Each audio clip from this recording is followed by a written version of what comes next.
Have you heard of betrayal blindness? It gets confused a lot with denial, but it's actually different. And so many of my clients are experiencing this. Are you? Betrayal blindness is a term coined by Dr. Jennifer Freed, and it refers to the phenomenon of kind of overlooking, denying, and rationalizing a betrayal by someone who we've trusted and relied upon. And it often happens in the context of an intimate relationship, but not always. This can happen even when there's obvious evidence of the betrayal. So betrayal blindness is particularly relevant for victims of narcissistic abuse and domestic violence because they're often subjected to gaslighting, manipulation, and other forms of psychological abuse. So it makes it really difficult to recognize and acknowledge the betrayal.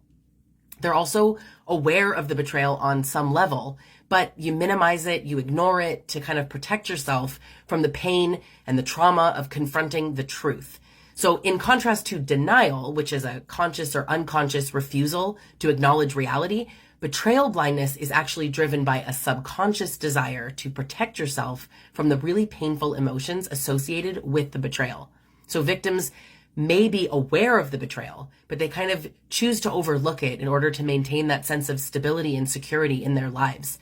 They may also be reluctant to acknowledge the betrayal because it challenges their beliefs about the person who has betrayed them, and it undermines your sense of self-worth, your identity. So listen, in order to overcome betrayal blindness, it's really important to seek support, validation with someone that you trust. Could be a family member, a friend, a coach, a therapist. This can really help you acknowledge and confront the betrayal, and it helps you begin that healing process. It's important to recognize that you're not responsible for the actions of your abuser. You deserve to be treated with respect and dignity. Betrayal blindness, it's a complex phenomenon that can have serious consequences for victims of narcissistic abuse.